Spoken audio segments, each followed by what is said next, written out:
Hello, happy Monday. Pardon the noise. We're making a crown, and that's actually being milled. Um, Sylvia and I are working on a couple cases that typically we do same day dentistry where these will be done in one visit, but the patient did not have time for that whole appointment, so they're doing it kind of hybrid.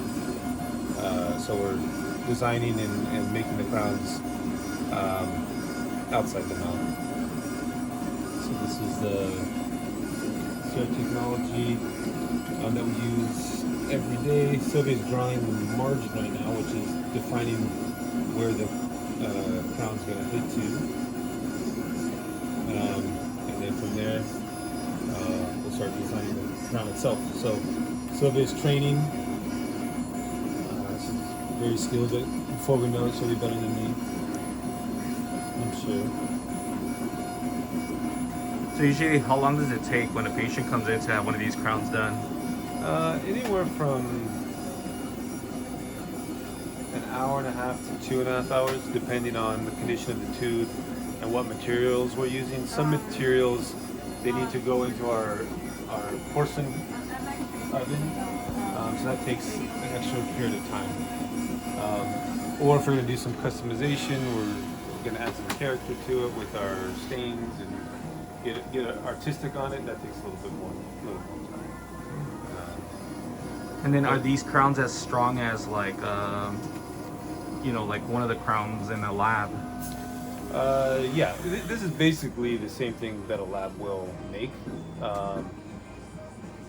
That most labs and most offices are making. Most offices and labs are making all ceramic crowns, emac, zirconia, and that's generally what we're making.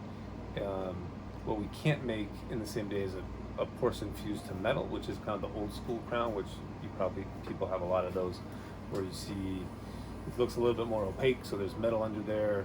You maybe have even chipped some of the porcelain off and you've seen the metal.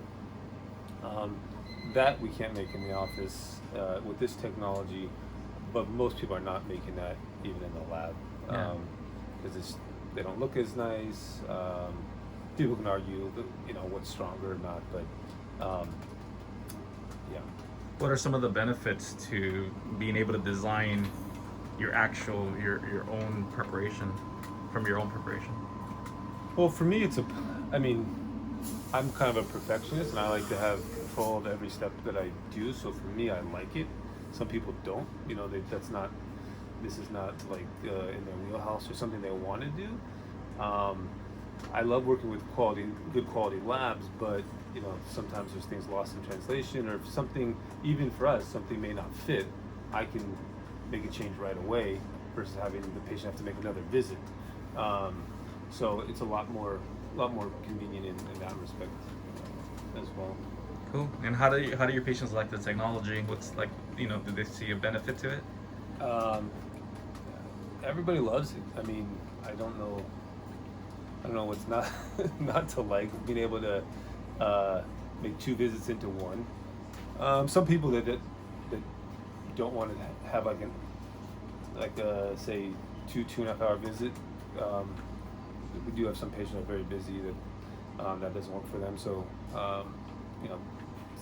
sometimes we run into that. But now with our TVs in the ceiling, people are usually just very happy to just be able to relax, be comfortable, get everything done in one day, not have to deal with a temporary, more sensitivity with temporaries coming off. So yeah, everybody's pretty happy, and we're happy to do it, and the technology just keeps getting better. So like what we're doing today, probably even in 5 years is not going to be the same. And so you got to be, each iteration of the technology, you got to be up on it so that you're not too far behind as things evolve. And that's exciting to us. Some people don't like change, but we love it. It's not to say there's not frustrations with this.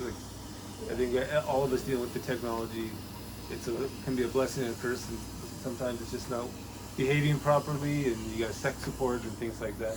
But that's why it's important to use proven technologies and have good support and train. Are you ready? So we just define the margin. So we'll hit next. Now it's going to give us with the computer's algorithms, it's going to give us a proposal what they think the crown should be. And then from that point, I can say what I think the crown should be, or make my changes. I always make my little touches.